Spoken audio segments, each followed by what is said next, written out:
De cette seconde partie de lunaison qui va du 17 au 27.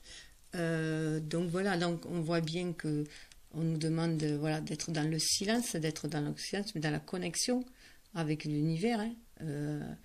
Pour 17, ça correspond à l'étoile, donc c'est aussi pour se relier à son guide, se relier à ses guides, être en connexion avec l'univers, avec la créativité de ce monde, pour retrouver notre créativité aussi.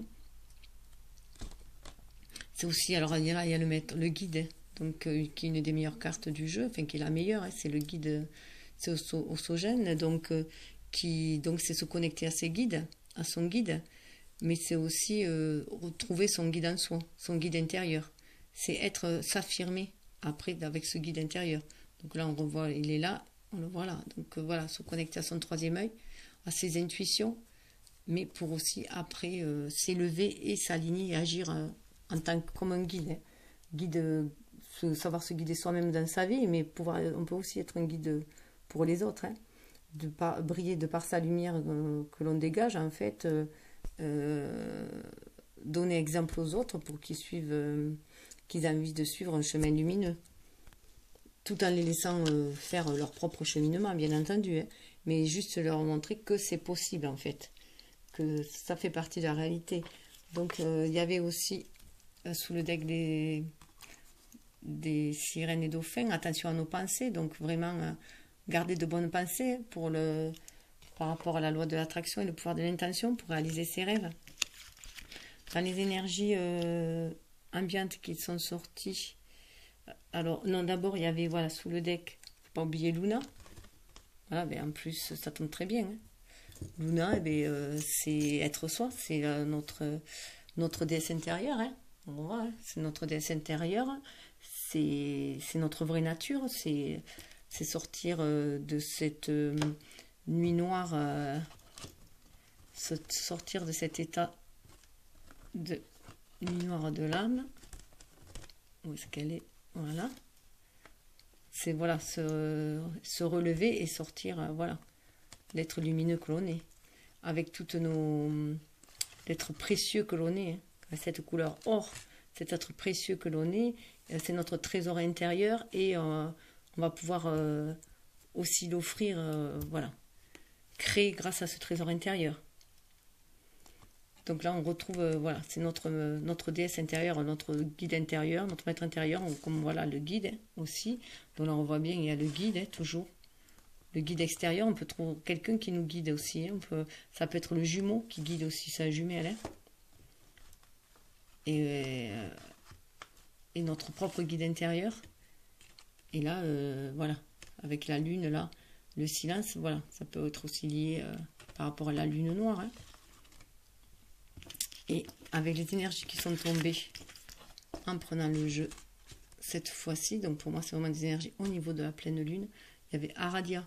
Aradia qui nous dit de bien nous connecter à l'univers pour exprimer notre créativité, sentir la communication de l'univers pour pouvoir opérer aussi une transformation, un changement. Mais il y a aussi les vies intérieures.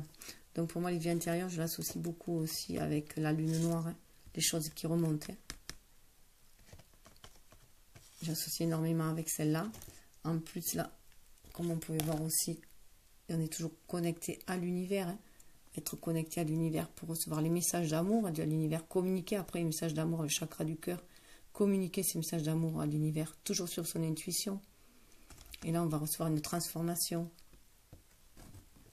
Être toujours en communication avec l'univers et communiquer.